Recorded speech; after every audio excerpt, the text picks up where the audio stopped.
Galera, dessa semana a gente vai novamente continuar por aqui, com aula gravada. A gente vai ter duas aulas gravadas, depois a gente retorna para aquele momento, né, ao vivo, online. Pessoal, vamos dar início, então, de fato, à nossa aula?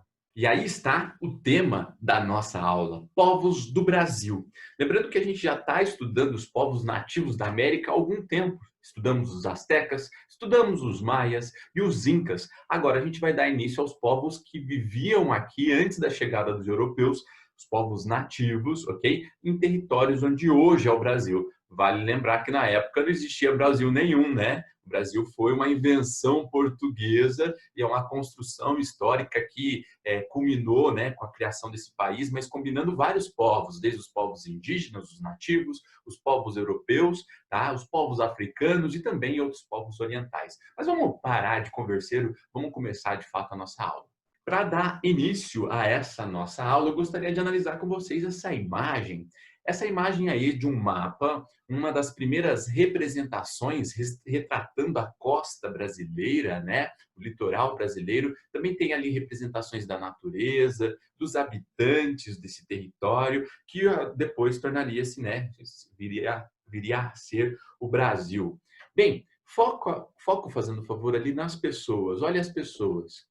Quem são essas pessoas? Observando ali na imagem, as pessoas que estão trabalhando, né, que estão se movimentando. São, obviamente, os indígenas. De que maneira elas são representadas? As pessoas indígenas ali estão representadas num ato, trabalhando, cortando madeira, né, provavelmente para o pau-brasil, que a gente vai ver mais à frente em outras aulas. Existe diferença entre as pessoas representadas? Olha lá bem. Existe diferença entre elas? Algumas estão com cocares, outras não. Mas ambas estão nuas. Há divisão de trabalho, talvez. Bem, o que os indivíduos estão fazendo, de fato, ali, esse trabalho, esse empenho, vai dar origem depois à interação entre portugueses e indígenas. O motivo dessa aula, né, o objetivo dessa aula é justamente estudar esses povos, como a gente pode observar nesse slide. Eu separei aqui para a gente os nossos objetivos, o que a gente precisa, de fato, aprender na aula de hoje. Primeira situação é aprender quais são as fontes históricas usadas para se escrever a história desses povos, os povos indígenas. É necessário também compreender a divisão e a diversidade desses povos. Eles não formavam um grupo uniforme e igual, eles eram muito diferentes entre si e ainda são. É importante a gente também saber identificar as regiões que cada um dos povos indígenas viviam, o significado histórico do termo índio e perceber a cultura indígena tanto no passado quanto hoje em dia, presente, ok?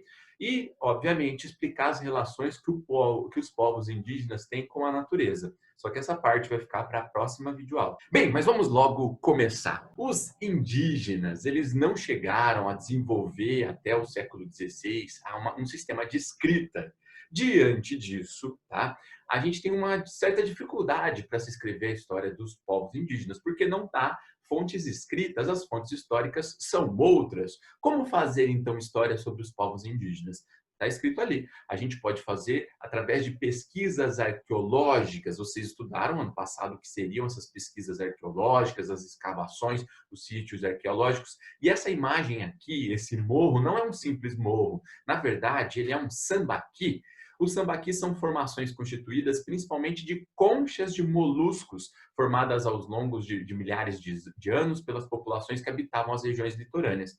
Os indígenas que viviam no litoral se alimentavam dos moluscos e jogavam as conchas, né, formando ali um morro, um sambaqui. Com o passar do tempo, essa atividade, né, a construção desse sambaqui se tornou cada vez mais complexo e se acredita que que posteriormente foi usado até mesmo em rituais funerários, se enterravam as pessoas dentro dos sambaquis, como eu posso observar também nessa escavação aqui arqueológica. É importante que eu consiga perceber um monte de coisa com isso. Eu percebo a alimentação indígena, os seus costumes, a sua religião, os seus ritos funerários, né? Bem, relatos orais também foram utilizados para se construir a história dos indígenas, né? E também os testemunhos dos europeus. Vale lembrar que a história está sempre em construção, então mais fontes vão enriquecer e diversificar as histórias sobre o povo indígena. Segundo essas evidências arqueológicas, né?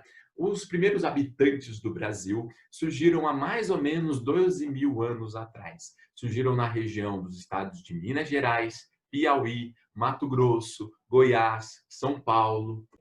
Haviam vários tipos de grupos, né? Os primeiros, principalmente, se organizavam através do nomadismo. Haviam, portanto, grupos nômades de indígenas. Sem moradia fixa, eles caçavam, eles coletavam e não praticavam a agricultura.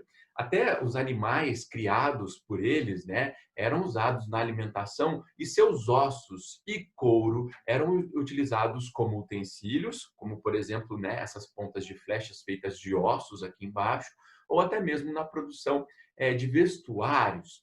Aqui embaixo, a gente também tem, né, embaixo da minha imagem ali, uma escavação arqueológica no Distrito Federal, também de uma comunidade indígena do passado. Por volta de 6 mil anos atrás, alguns grupos indígenas começaram aqui no território brasileiro a praticar a agricultura. E isso tornou esses grupos não mais nômades, tá? Mas seminômades. Isso porque eles praticavam a agricultura, mas eles também migravam, mas migravam bem menos do que na época do nomadismo, né?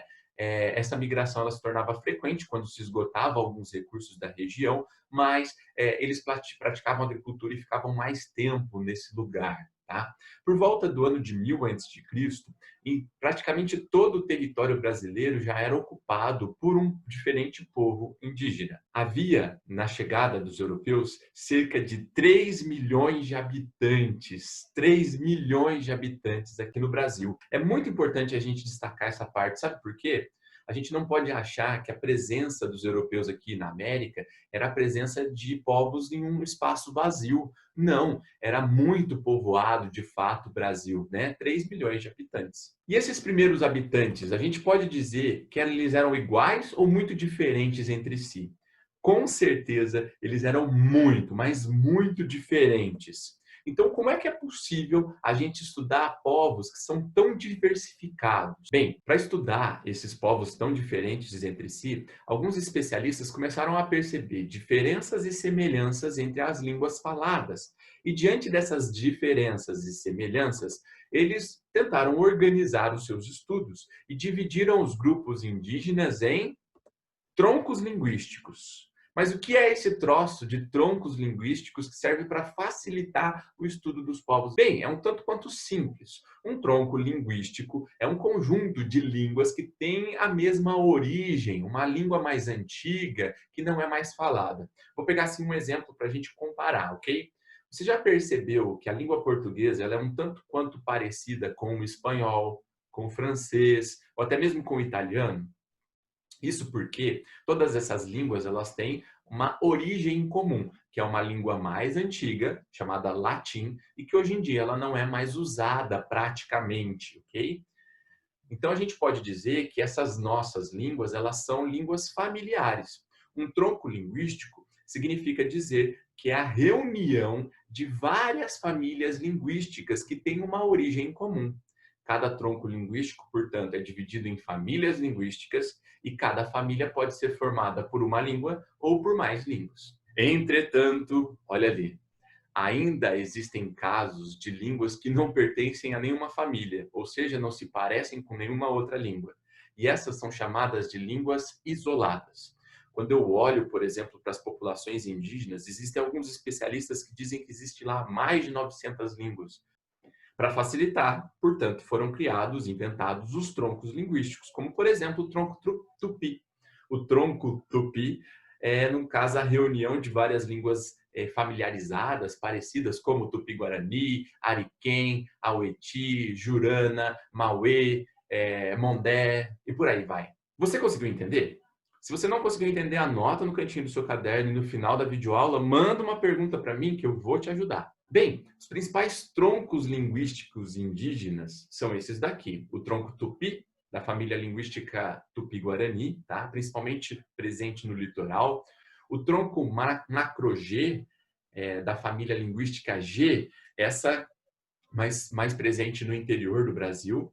E o tronco aruaque, que compreende a família linguística também chamada de Aruac, além das várias outras línguas isoladas. E esses indígenas que viviam aqui na América, eles se chamavam de índios? Não. Não se denominavam, não se autodenominavam índios. Esse nome índio foi dado pelos europeus. E lembra lá que os europeus estavam perdidos, acharam parecidos a população nativa da América com os indianos, por isso chamavam de índios. Os europeus sequer conheciam a diversidade desses povos, achavam que eram todos iguais, apesar das muitas diferenças, tanto físicas, quanto culturais, quanto linguísticas. Observando esse mapa aqui, ó, sobre a distribuição dos grupos indígenas através dos troncos linguísticos, dá para a gente perceber o seguinte, que aqui no Paraná, dois principais troncos linguísticos existiam nesse período. Quais são? Olha para mim. A região ali do Paraná aparece de amarelo mais claro, representando o grupo linguístico, né, o tronco linguístico Tupi, e também G de amarelo mais escuro.